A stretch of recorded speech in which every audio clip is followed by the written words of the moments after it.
Hello, everyone. Are you on break? Hi, I'm Kara Warner. I work for People Magazine, and I have the pleasure to be your moderator today. And I'm just gonna get right to it and introduce this wonderful cast. Please welcome Mr. Jon Favreau, the director. Ms. Lupita Nyong'o, the voice of Raksha. Mr. Neel Sethi, Mowgli. Sir Ben Kingsley, the voice of Bagheera. Giancarlo Esposito, the voice of Akela. And producer Brigham Taylor. I almost said Brigham Young. Thank you. Yes. Okay. So I will just start things off and then turn it over to you guys. Mr. Favreau, can you talk about why this movie at this time? Like, what convinced you to go for it right now? Well, a lot of it was the enthusiasm of Disney and specifically Alan Horn, who's really connected with this film, with the story as from the Kipling stories when he was growing up, and I connected very much with the animated film when I was growing up, and so we had common ground of both having great affection for this property, and the question became, if we love it so much in those other forms, why do it now?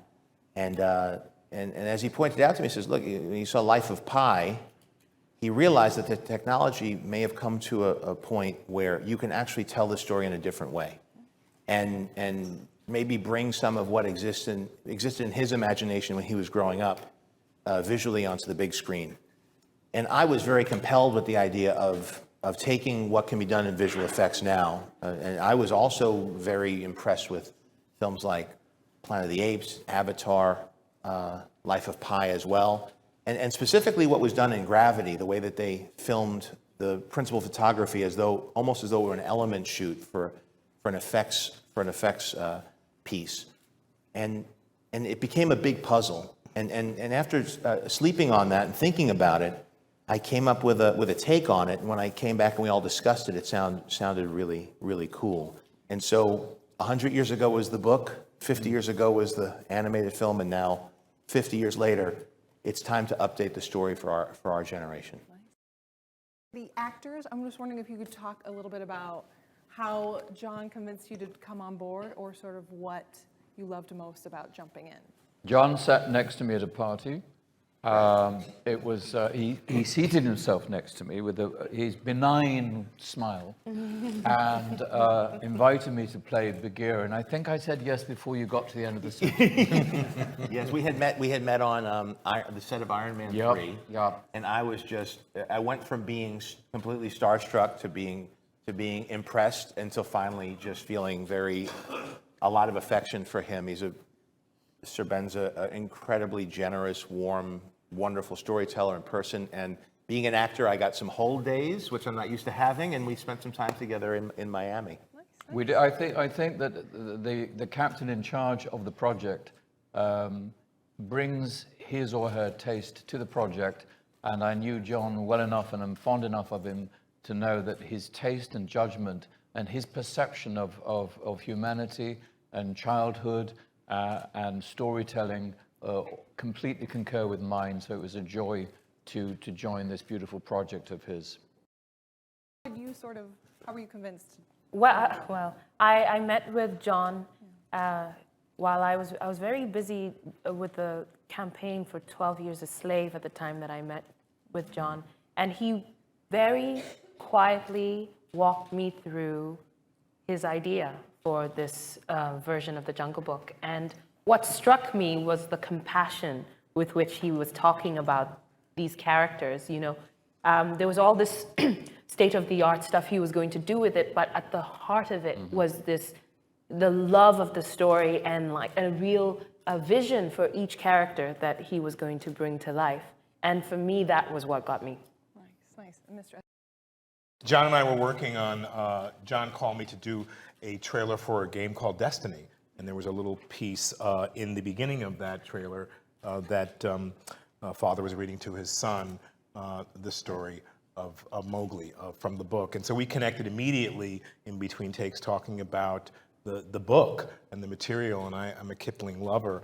and it went away. And wouldn't it be cool if one day this could be a re-realized film? And John is so, as Sir Ben said, really in touch with all of his experiences, and which is really wonderful when you meet someone who is that keen and that sharp, who has not only the memory of it, but has the actual feeling for it.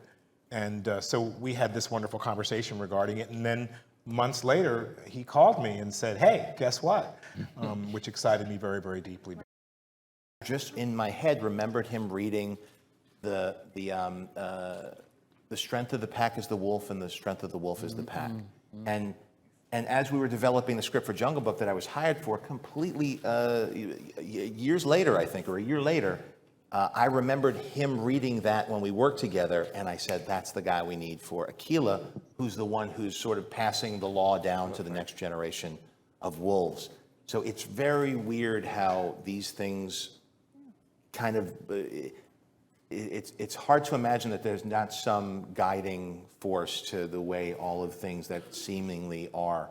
Exactly. For me, coincidences it's play out. synchronicitous, because for me, this story came from my mother. I come from divorced parents, and I have a brother. So my mother would read this Law of the Jungle to us because it was us three. We had to survive. It was the three of us. And so it really meant something very deep inside me. It's like what I tell my 4 girls now, you never leave a man behind. When you go to the bathroom, anywhere, you never leave anyone behind. So that And plays through to my that life. became the theme as we developed the script. That became our theme. And it all came from just drawing back to the Kipling, drawing back to this experience, hearing a wonderful performance in my head that I had heard, and then so it organically evolved into that. Nice. Last question from me before I turn it over to you guys. Neel, if you could talk about how crazy your auditions were, and then sort of those first meetings you all had. I understand Mr. Favreau sort of had you sort of work through things, and if you could just kind of talk about what that was like starting to play around with the material. It felt like it was too easy. Like, that shouldn't have happened like so easily.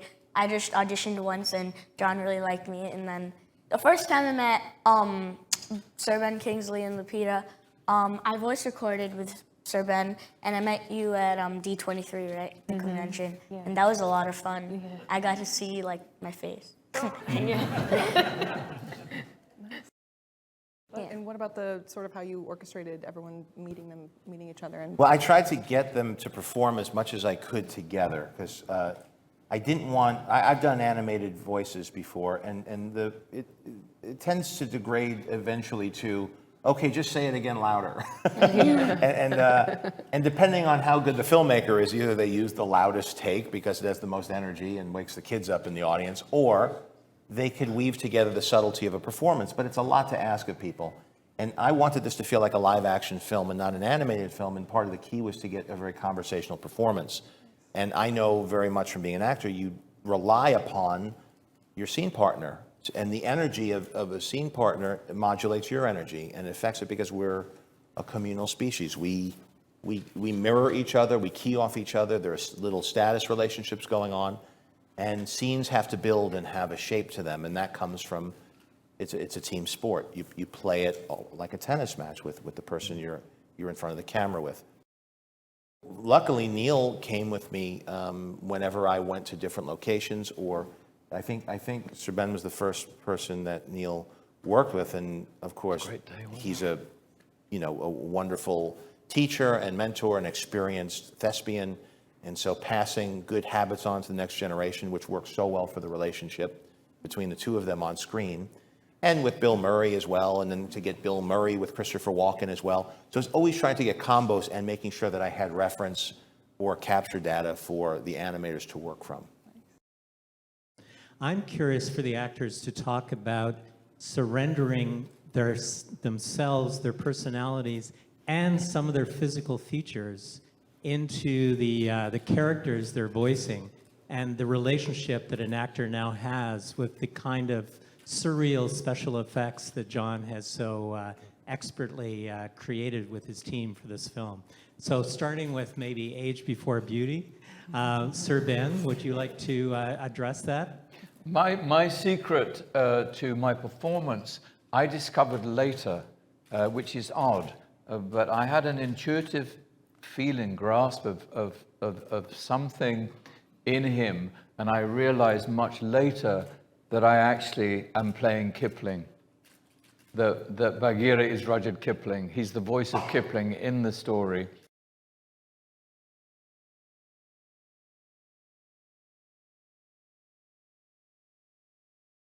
My goodness, Bagheera is Kipling.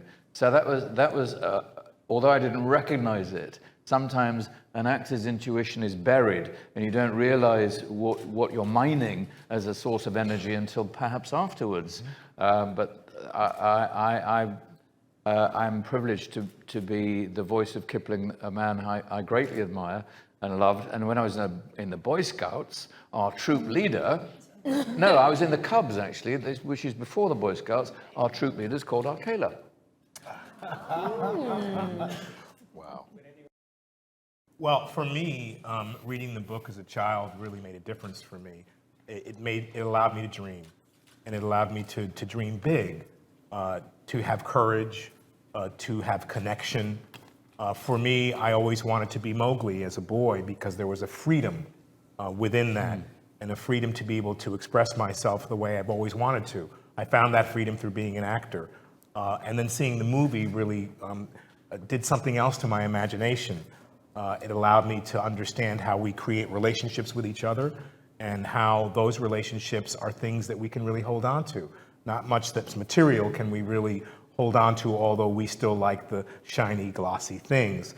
So for me to do this was and you used a beautiful word, surrender. You know, I didn't know what John would do in the room, but he is a challenger. And he challenges in a very graceful way for you to do something very different, to have the elements that he saw in you to be able to do this through your vocally, but then allows himself to be courageous enough to ask you questions so that you can play against some of the things that you're used to doing. So for me, in the room and having John there with me, he always challenged me to play against things and do things a little bit differently, to have strength and not just to be the loudest person speaking. And which then allowed me to see Raksha, to see Lupita's face, and to create that for myself in front of me when we were having conversations. So I'm honored to be a part of this movie because there's so many different elements that go into making a film of this nature or any film. And I'm just a channel for this particular character that has to bring some love, compassion, yet tough love to this young boy. And this is my first voiceover role, and I was attracted to it because Raksha is like the eternal mother, and she chooses to take care of this creature who is not one of her own, but as though he was. And I remember I did a session of voiceover really early on, and then a few months later, John called me in again, but this time he had Neel's performance captured, and that really grounded the mother-son relationship for me, to see the vulnerability of this boy and the love that he had for the wolf. It only made my love for him grow even more. And it's such a beautiful image to see these two very different creatures have this very real bond. I really loved all the Disney references and the homages to the original film, but I stayed through the credits and I noticed at the very end it says Fantasound was the sound. Yes. I was wondering if that just a joke that you guys added, or is Disney really calling their sound mixing department Fantasound now? Fantasound. Fantasound, since it was going to be a concert film, Walt had a vision to put the audience in the middle of the music. And what would be required, and I think they only did it in 2 theaters, and I think they did Carthay Circle, I did a theater in New York. They put speakers all around the theater, which cost a tremendous amount of money, even in its day. I think it was $100,000 to outfit a theater. And they had to mic the orchestra using a lot of isolated microphones, I think 30 microphones. I don't know the specifics, I don't remember them, but this was essentially what the concept was.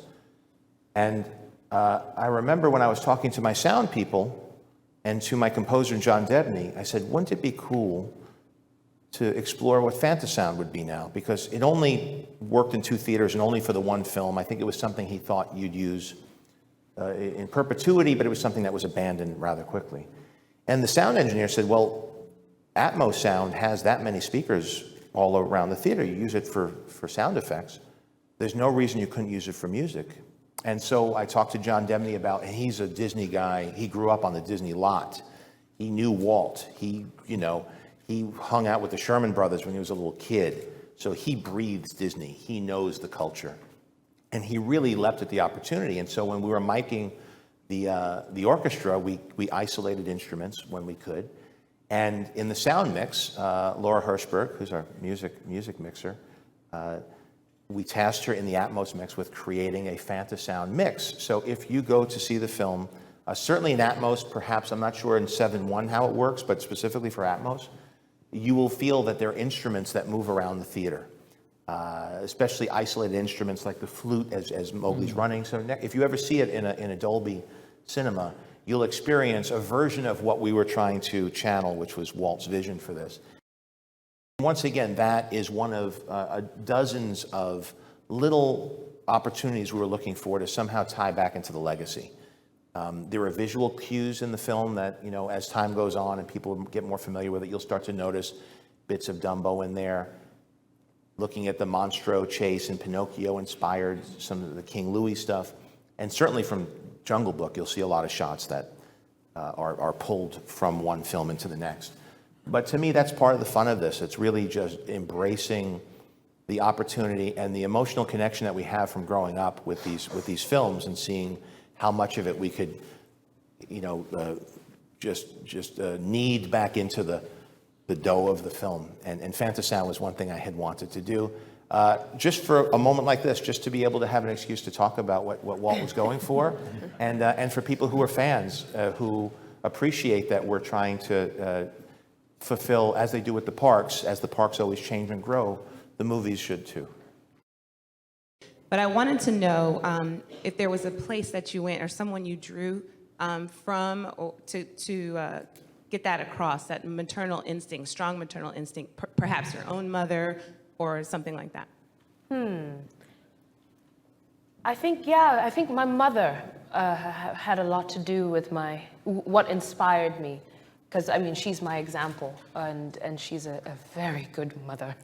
I asked myself a lot of questions about what it would be like to lose one of my own, though I'm not a mother myself. But I do love children. When I was 12, I preferred to stay indoors and babysit my cousins than go outside and play. So.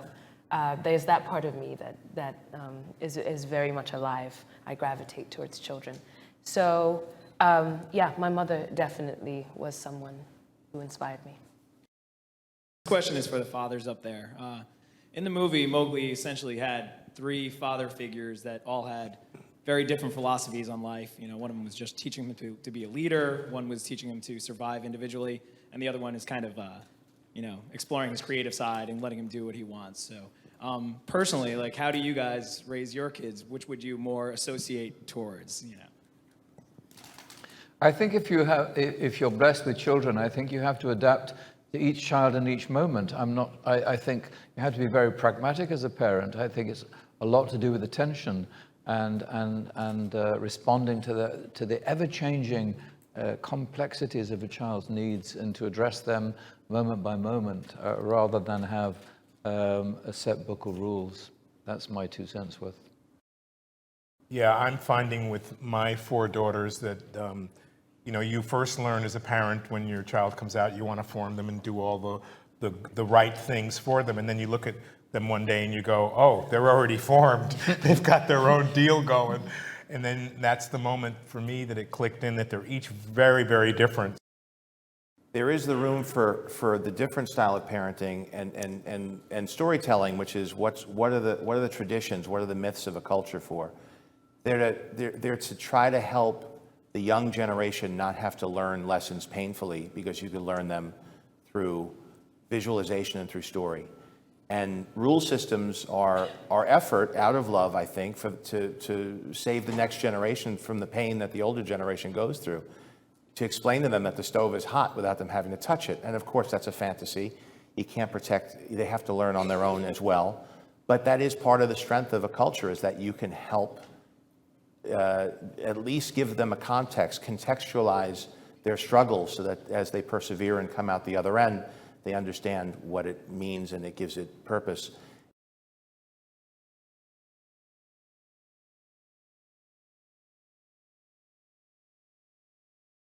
So although there are 3 father figures and 1 mother figure here,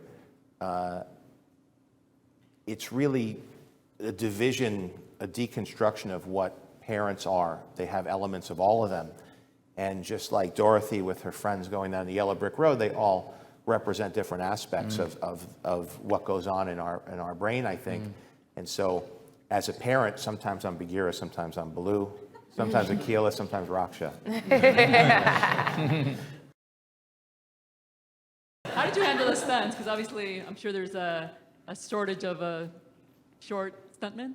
So how did you handle those scenes? Well, I'm not a climber that much because I was raised in the city, so I don't climb that much. But after the movie, it looks like I'm climbing. I'm always climbing, and it's like 400 feet off the ground. But I can only be 30 inches off the ground, so it's just a blue pad, and it looks like it's so like far down, but it's really not. But he did. But one of the reasons we hired Neel, and one of the things he neglected to share, which was a big deal for us, was we put him through the paces with the stuntmen before we hired him to see what type of athlete he was. And Neel's actually graded a lot of sports, and so when I would direct him, sometimes it was more like being a coach.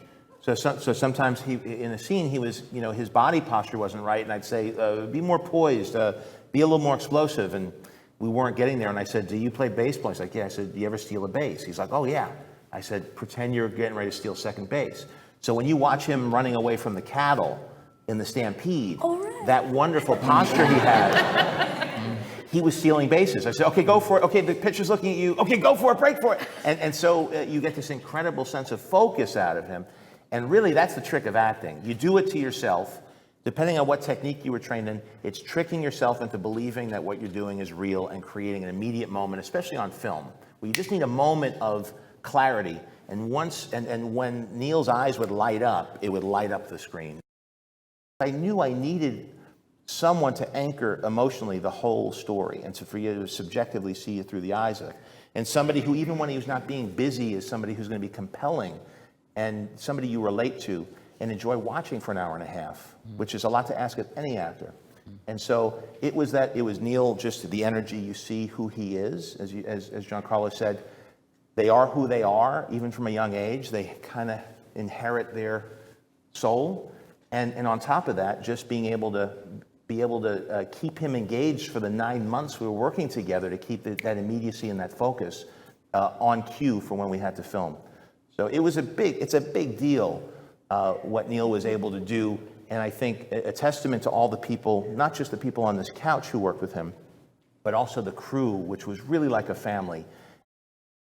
Can you kind of speak to, you've produced really large movies, and this is a really big movie, but such a unique one. Can you sort of speak to? I had the wonderful experience of working for the last 20 plus years at Disney as an executive, overseeing production from that side of things. And I transitioned from that position to this film as a producer. John was very gracious to embrace me in that role. And that was also my only, most important job. The biggest job I had was to find, I think, the right filmmaker. And so we knew when Alan talked about making this title and what we could do with this title, and we all imagined what it could be, you started to figure out what kind of skill sets you needed to pull that off. You need someone who had the warmth and humanity to inject it with the charm and with the thematic quality you needed. And then you also had to have someone who knew how to master this incredibly complex thing, because we knew that there wasn't going to be a live animal on the set. There couldn't be. In fact, to portray it the way Kipling had imagined it, had envisioned it, if perhaps even for the first time, because he was envisioning a live-action world with a child living amongst these animals. Mm-hmm. We needed someone who could do all that, and when you looked at the list, it whittled down to one guy. And I'd known John a little bit. And he wasn't available. And then we called John. No, but John and I worked together a little bit on some development of a very ambitious idea before that was also Disney related, and I knew that he knew these things. He was very uniquely situated in knowing how to do all that. And beyond that, I also knew from the stuff we'd worked on earlier of his deep passion for Disney itself and for what it represented, and he knew that as well. And I'd been in the company for 20 some odd years, and he knew it as well as anyone that I'd worked with, if not better. And so we were very lucky that he was available. I think your love for the story shows in every frame. So going into it, what was your biggest fear? And now coming out of it and having it come to the masses, what are you most proud of or most excited for people to see? My biggest thing was not to drop the ball on the people, for the people who love this underlying property. And knowing inherently I couldn't just take the G-rated musical for children and make it photoreal. I knew we were going to have to deviate in some basic inherent ways from that. And could you still preserve the soul and the charm and the feeling of the first one while including aspects from the Kipling stories and changing it from a G-rated musical to a PG-rated adventure that would have more thrills and be more exciting and scarier at times than the original, but also maintain the heart, the humor, and the music too. And this is something that belonged to the whole culture before we decided to update it. And so so it's very exciting, and these have been a very exciting couple of days as people are seeing it for the first time, and as these thoughtful questions are coming through, as I sit in the rooms and talk to each of you, it's all I'm starting to get the sense of how it all came together and how we did. So I think we're very grateful to all of you for taking the time to ask these thoughtful questions, to take the time to share spread the word about it, and also to the sense of relief as this is all closing out and we could kind of exhale and let it know that our job's done and now it goes out to the world.